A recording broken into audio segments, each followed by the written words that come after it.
আমার কাছে খুবই মিষ্টি স্বভাবের এবং সুন্দরী ছিলেন। তাই আমি তাকে অনেক শ্রদ্ধা করতাম। একদিন রাতে বাড়িতে কাকা ছিল না, আর আমি কাকির ঘরে গেলাম কিছু গুরুত্বপূর্ণ বিষয়ে কথা বলতে। আমরা একসঙ্গে বসে গল্প করতে শুরু করলাম। তারপর কাকি আমার খুব কাছে এসে বসলেন এবং কানে কানে কিছু বললেন। তারপর আমি কিছু বলার আগেই কাকে আমাকে। একদিন বিকেলে হঠাৎ প্রচণ্ড ঝড় বৃষ্টি শুরু হয়েছিল। এমন সুন্দর আবহাওয়া দেখে আমার মন ভালো হয়ে গিয়েছিল। সেদিন বাড়িতে কাকা ছিলেন না, শুধু আমি আর কাকি ছিলাম। আমি ছাদের একপাশে বসে কফি খাচ্ছিলাম, আর বৃষ্টির মধুর শব্দ শুনে মনটা বেশ আনন্দিত হয়ে ওঠে। ঠিক তখনই দেখলাম আমি বৃষ্টিতে দাঁড়িয়ে বৃষ্টির ফোঁটাগুলো উপভোগ করছেন। কাকিকে বৃষ্টিতে মগ্ন দেখে মনে হচ্ছিল যেন প্রকৃতির সঙ্গে তার এক গভীর সম্পর্ক আছে। আমি ধীরে ধীরে নেমে এসে কাকির পাশে দাঁড়ালাম। দেখলাম তিনি হাসিমুখে বৃষ্টি ফোঁটায় আনন্দে ভাসছেন। কাকি আমাকে দেখে হেসে বললেন, রাহুল, আজকের এই আবহাওয়া সত্যিই দারুণ, বৃষ্টিতে ভিজতে আমার খুব ভাল লাগে। আমি মুচকি হেসে বললাম, হ্যাঁ কাকি, প্রকৃতির এই রূপ সত্যিই মনোমুগ্ধকর। বৃষ্টি পড়ছিল, আর সেই বৃষ্টির ফোঁটাগুলো যে চারপাশের পরিবেশকে সতেজ ও সজীব করে তুলেছিল। আমি বৃষ্টি মাঝে দাঁড়িয়ে তাকিয়েছিলাম তার দিকে। বললাম, বৃষ্টির মধ্যে তোমাকে দারুণ লাগছে। আমার কথা শুনে তিনি মৃদু হাসলেন এবং কিছুটা লজ্জা পেলেন। আমি আলতোভাবে তার হাত ধরলাম। আমাদের দুজনের হৃদস্পন্দন যে ধীরে ধীরে বাড়ছিল, আর আশপাশের পরিবেশটা আরও রোম্যান্টিক হয়ে উঠেছিল। আমি তার দিকে একটু এগিয়ে গিয়ে আরও কাছাকাছি দাঁড়ালাম। তাকে সম্মান সহকারে আলতোভাবে কোলে তুলে নিলাম এবং ধীরে ধীরে ঘরের দিকে নিয়ে এলাম। আর বললাম, বেশি বৃষ্টিতে ভিজলে ঠান্ডা লাগবে। বন্ধুরা, আজকের গল্পটা খুব বেশি স্পেশাল, তাই সবাই প্রস্তুত হয়ে যাও। আর দয়া করে গল্পগুলো ভালো লাগলে ভিডিওটি লাইক, শেয়ার এবং চ্যানেলটি সাবস্ক্রাইব করো প্লিজ। আমি তখন সদ্য যৌবনের প্রান্তে পা রেখেছি, আর সেই বয়সে আমি দেখতে বেশ আকর্ষণীয়, স্মার্ট ছিলাম। আমার ব্যক্তিত্ব দেখে অনেকেই প্রশংসা করত। গ্র্যাজুয়েশন শেষ করে যখন আমি বাড়ি ফিরলাম, কাকি আমাকে আন্তরিকভাবে স্বাগত জানালেন। তার এই আন্তরিকতায় আমি মুগ্ধ হলাম এবং আমরা আরও ভালো বন্ধু হয়ে উঠলাম। আমি যখন বাইরে থাকতাম, কাকির সঙ্গে মাঝে মাঝেই ফোনে কথা হতো। আমরা অনেকক্ষণ করে কথা বলতাম। আমরা একে অপরের খুব ভালো বন্ধু হয়ে উঠেছিলাম। কলেজে পড়ার সময় আমার বন্ধুরা প্রায় সময় মজার মজার হিন্দি রোম্যান্টিক সিনেমা দেখতে। তাদের দেখে আমিও ভাবতাম, আমার যদি এমন কিছু রোমাঞ্চকর মুহূর্ত থাকত। আমার খুব ইচ্ছে ছিল একজন কাছের বন্ধু বা সঙ্গী থাকলে, যার সঙ্গে আমি আমার মনের কথা সহজে ভাগাভাগি করতে পারতাম। তবে আজ পর্যন্ত তেমন কাউকে পাইনি, যার সঙ্গে এমন সম্পর্ক গড়ে উঠতে পারে। গ্র্যাজুয়েশন শেষে যখন বাড়ি ফিরলাম, কাকির সঙ্গে আমাদের বন্ধুত্ব আরও গভীর হয়ে গেল। আমার কাকি দেখতে খুবই সুন্দর ছিলেন এবং তিনি ছিলেন অত্যন্ত সরল ও মিষ্টি স্বভাবের। আর আমি ছিলাম একটু বেশি মজাদার ও দুষ্ট প্রকৃতির। যখন কাকা বাড়ির বাইরে থাকতেন না, তখন আমি নানা অজুহাতে কাকির সঙ্গে মজার গল্প করতাম।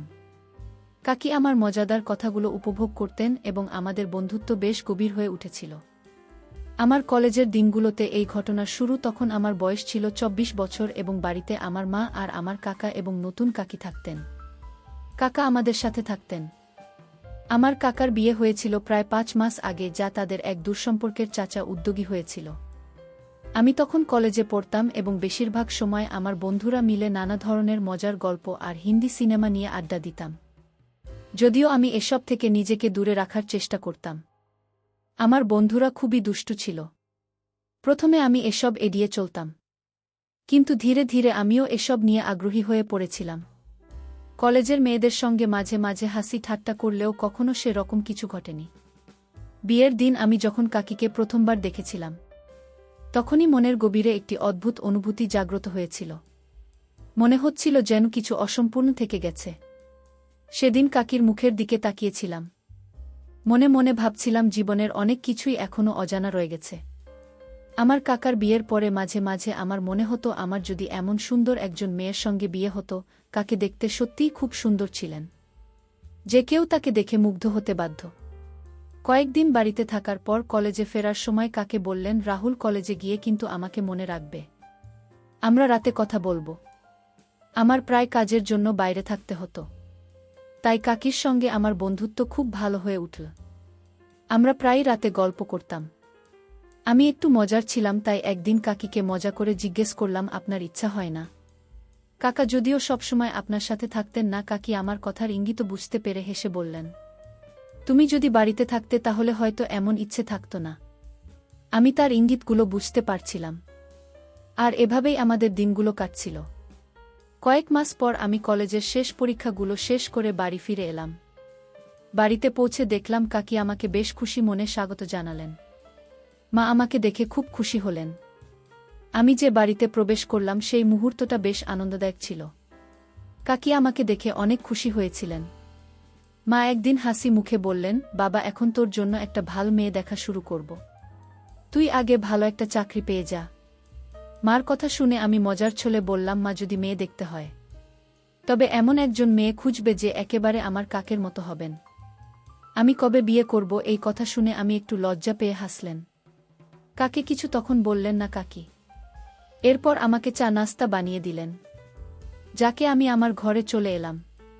কিছুক্ষণ ঘরে বিশ্রাম নিচ্ছিলাম, তখন হঠাৎ দেখি কাকি আমার দরজার সামনে এসে দাঁড়িয়েছেন। তিনি বললেন, ভাতিজা, কিছু মনে করবেন না, যদি একটু সময় থাকে তাহলে কি একটু আমাকে সাহায্য করতে পারবে? কাক এসে বললেন, রাহুল, তোমাকে সঙ্গে নিয়ে বাজারে যেতে হবে। বাড়ির জন্য সবজি আনতে হবে।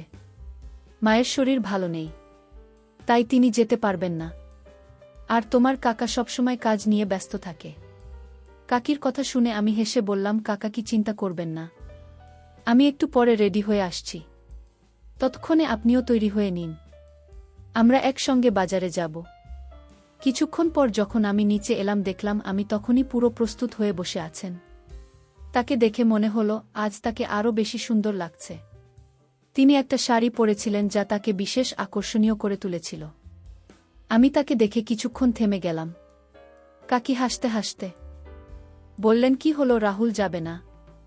আমি তৎক্ষণাৎ বললাম, হ্যাঁ, চলুন। আমি বাইকটা বের করলাম এবং কাকিকে বাইকে বসলাম। তিনি আমার পেছনে এসে বসলেন। যখন কাকি আমার কাঁধে হাত রাখলেন তখন মনে হলো যে মনের মধ্যে অনেকগুলো আবেগ উথলে উঠছে। আমাদের বাড়ি থেকে বাজার প্রায় 20 মিনিটের দূরত্বে ছিল, কিন্তু আমি খুব ধীরে বাইক চালাচ্ছিলাম। এই মুহূর্তগুলো যে ধীরে ধীরে উপভোগ করতে চাচ্ছিলাম।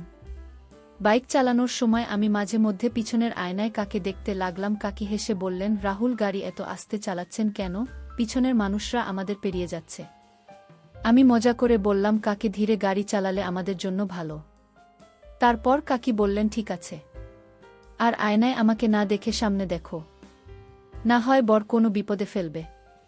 তার কথা শুনে আমার একটু লজ্জা হলো, তাই আর কিছু বললাম না। এভাবেই আমরা বাজারে পৌঁছলাম।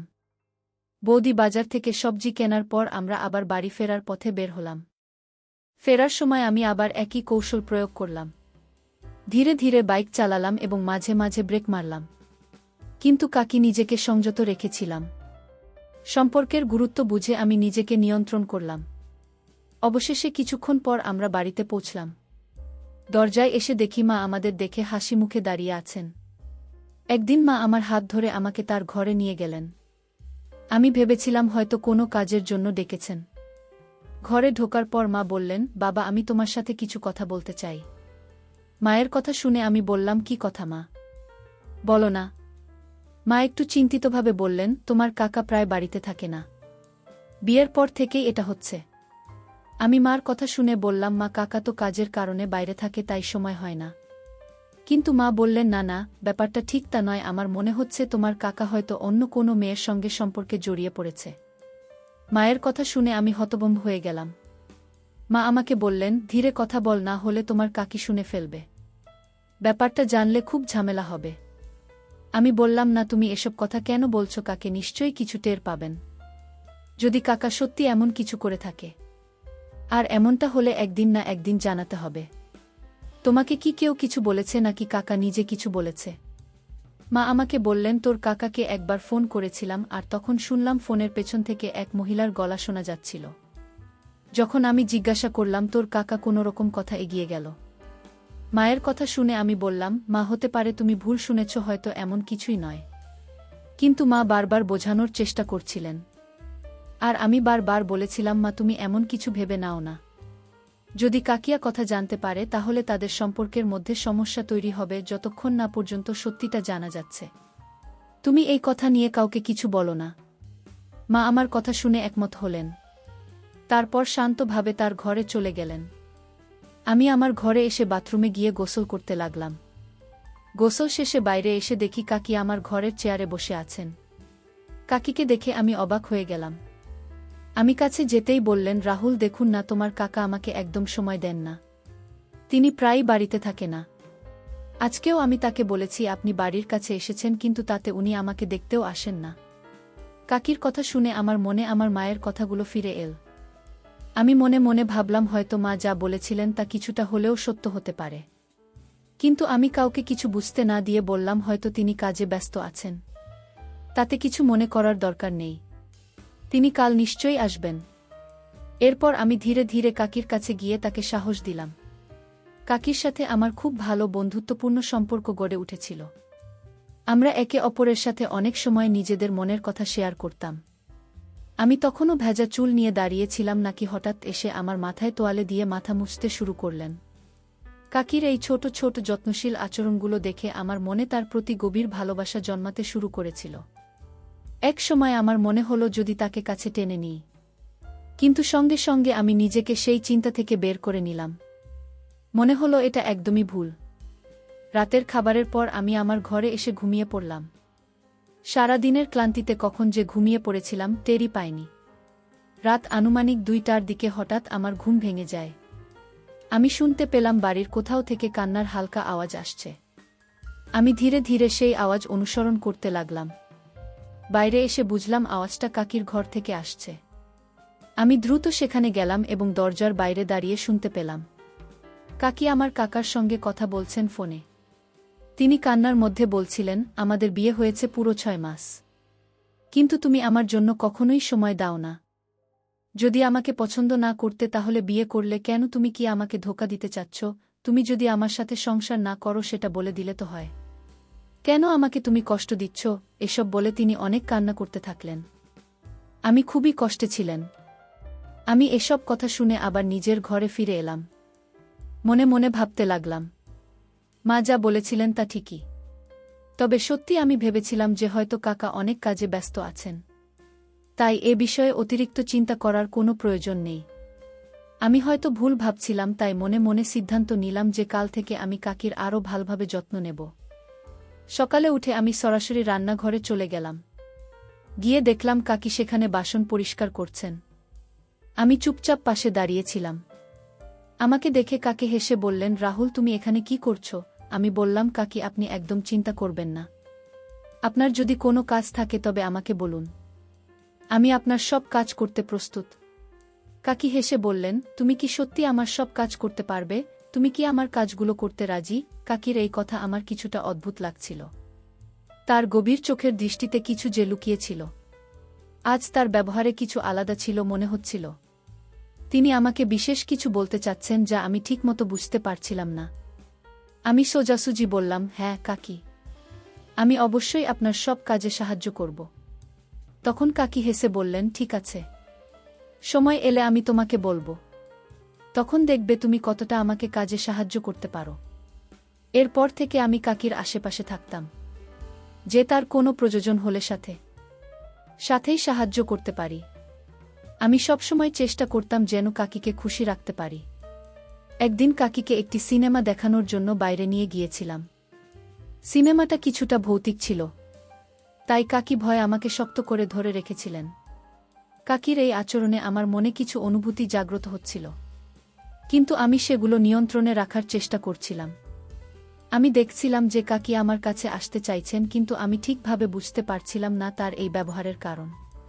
আমি চেষ্টা করেছিলাম যাতে আমরা দুজনেই ভালো থাকি। সিনেমা শেষ হওয়ার পর আমরা যখন বাড়ি ফিরছিলাম তখন রাত ছিল এবং শীতের হাওয়া বইছিল। আমি হালকা ঠান্ডা একটু কাঁপছিলেন। এমতাবস্থায় আমি কাকির জন্য নিজের চাদর এগিয়ে দিলাম এবং আমি ধীরে ধীরে আমার পাশে একটু ঘেঁষে এলেন। এই ছোট ছোট মুহূর্তগুলোতে আমাদের মধ্যে এক অদ্ভুত ধরনের বোঝাপড়া তৈরি হচ্ছিল। আমি সব সময় তার পাশে থাকতে চাইতাম এবং তাকে সুরক্ষিত অনুভব করানোর চেষ্টা করতাম। রাতের শীতলতা এবং সেই মৃদু আলোর মধ্যে আমাদের মধ্যেকার সম্পর্ক আরও দেরি হতে থাকে। আর আমার সম্মান তার প্রতি আরও বেড়ে গেল। আমি অনুভব করেছিলাম যে কাকি আমাকে পেছন থেকে শক্ত করে ধরে রেখেছেন। তার এই আচরণে আমার মনে এক ধরনের অস্বস্তি হচ্ছিল এবং আমি বুঝতে পারছিলাম না ঠিক কিভাবে প্রতিক্রিয়া জানাবে। বাইকটি ধীরে ধীরে চালিয়ে আমরা অবশেষে বাড়ি পৌঁছলাম। বাড়িতে গিয়ে দেখি কাকা উপস্থিত আছেন। কাকি আমাকে দেখে খুব খুশি হয়েছিলেন। কিন্তু হঠাৎ তার পিছনে একজন অপরিচিত মেয়েকে দেখলাম। তাকে দেখে আমরা দুজনেই অবাক হয়ে গেলাম। মা পাশেই বসেছিলেন, চোখে জল নিয়ে কাঁদছিলেন। আমি তার কাছে গিয়ে জিজ্ঞেস করলাম, মা কি হয়েছে? মা তখন বললেন, তোর কাকা আবার বিয়ে করছে, আর বলছে যেই মেয়ের সাথে জীবনের বাকি দিনগুলো কাটাতে চায়। এই কথা শুনে কাকি সম্পূর্ণ ভেঙে পড়লেন এবং চিৎকার করে উঠলেন। তিনি ক্ষোভে কাকার দিকে তাকিয়ে বললেন, তাই তুমি প্রতিদিন রাতে আমার কাছ থেকে দূরে থাকছিলেন? যদি সত্যি অন্য কারো প্রতি ভালোবাসা জন্মে থাকত, তবে একবার আমাকে জানাতে পারতেন। আমার জীবন কেন তুমি নষ্ট করলে? তবে কাকা চুপচাপ দাঁড়িয়েছিলেন, কোনো উত্তর দিচ্ছিলেন না। আমি নিজেও তার উপর খুব রাগ। আমি তো ছিলাম এবং বললাম, কাকা তোমাকে উত্তর দিতেই হবে। আমাদের সবার সাথে এভাবে প্রতারণা কেন করছো? তখন কাকা ধীরে ধীরে বললেন, আমি নিজেও আমার জীবনের সমস্যায় হতাশ হয়ে পড়েছি। কাকা বললেন, আজ আমি এই মেয়েটিকে আমার সাথে নিয়ে এসেছি, কারণ আমি আর এই সম্পর্ক নিয়ে অসন্তুষ্ট থাকতে চাই না। আসলে আমি প্রথমে বিয়ে করতে চাইনি। পরিবার আমার উপর অনেক চাপ দিয়েছিলেন, আর তাই আমি বাধ্য হয়ে তানিয়াকে বিয়ে করেছিলাম। আমি ভেবেছিলাম সময়ের সঙ্গে সঙ্গে সব ঠিক হয়ে যাবে, কিন্তু সেটাই আমার ভুল ছিল।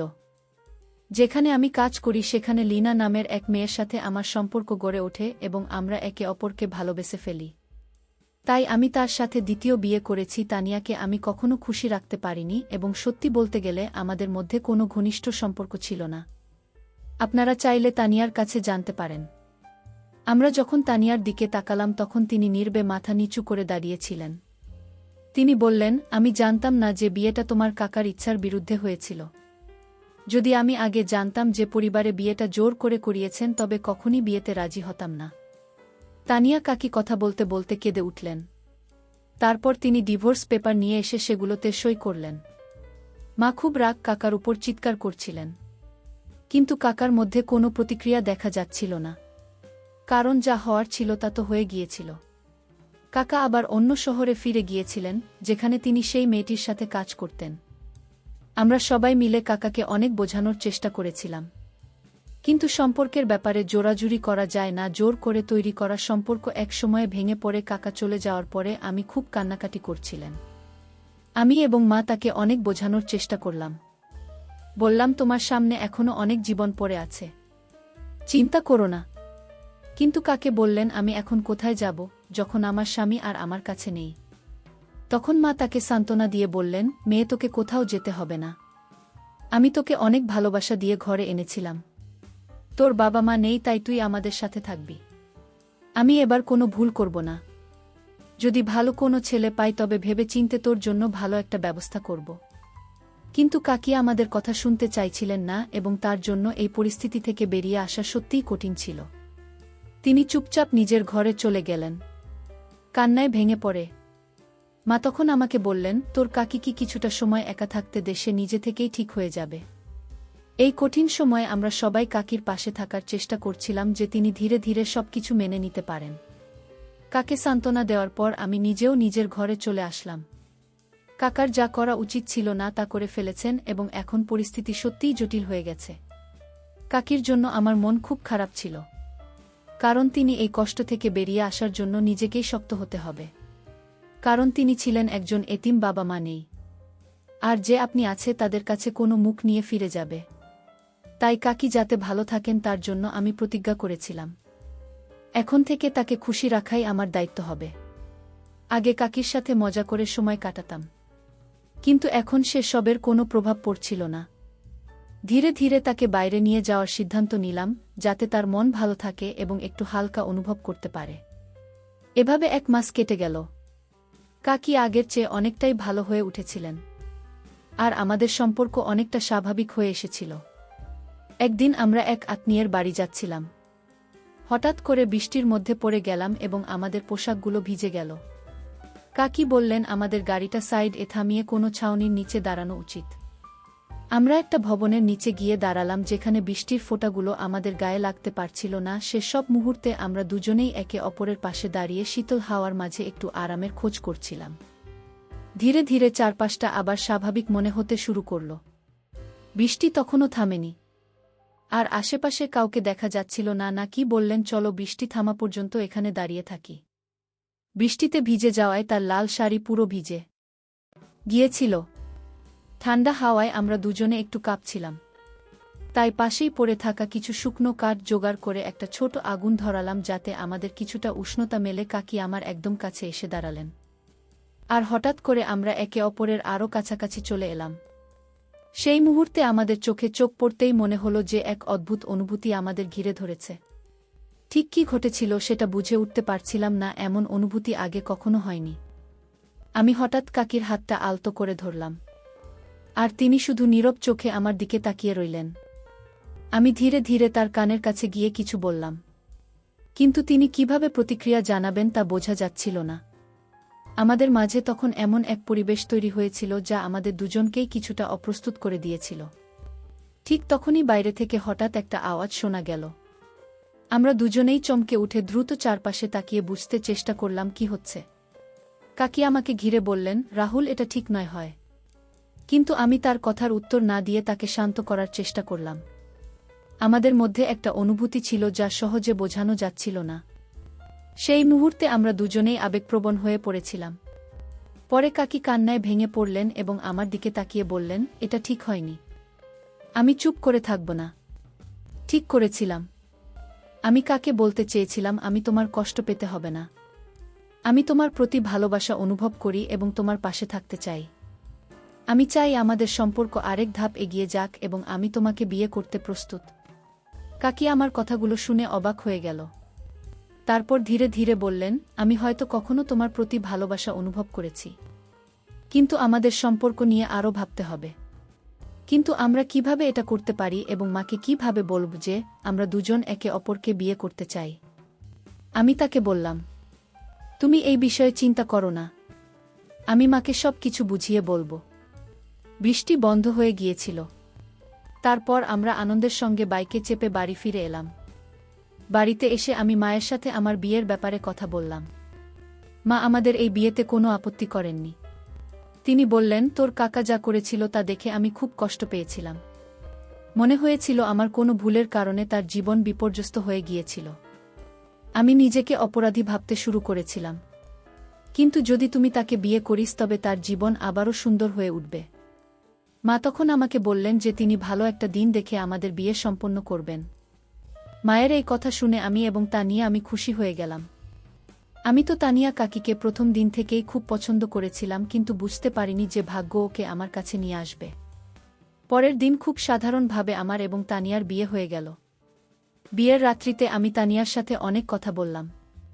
ভালোবাসার প্রথম বর্ষের তানিয়ার মুখে এক অদ্ভুত আনন্দের ঝিলিক দেখা যাচ্ছিল। তানিয়া অধীর আগ্রহে আমার অপেক্ষা করছিল, তার মুখে আদল করা ছিল নরম ঘোমটা দিয়ে। আমি যখন ঘরে ঢুকলাম তখন সে চুপচাপ বসেছিল। আমরা আমাদের জীবনে ভীষণ খুশি ছিলাম। 1 বছর পর তানিয়া এক মিষ্টি পুত্র সন্তানের জন্মদিন, যার নাম আমি অনেক ভেবে চিন্তে রিয়ান রাখলাম। কাকা ও তার কর্মের ফল পেয়েছিল। যে মেয়েকে সে বিয়ে করেছিল দুর্ভাগ্যবশত সে সন্তান ধারণে অক্ষম ছিল। কথায় আছে, যদি তুমি কারো সাথে অন্যায় করো তাহলে তার প্রতিফল একদিন তোমার জীবনে ফিরে আসবে। মা তাকে আর আমাদের বাড়িতে আসতে দেয়নি। গল্পটা কেমন লাগল জানাতে ভুলবেন না। এমন আরও মজার মজার রোম্যান্টিক গল্প শুনতে চাইলে ভিডিওটি লাইক, শেয়ার এবং চ্যানেলটি সাবস্ক্রাইব করতে এবং বেল আইকনটি ক্লিক করতে ভুলবেন না। ভিডিওটি দেখার জন্য তোমাদের অসংখ্য ধন্যবাদ।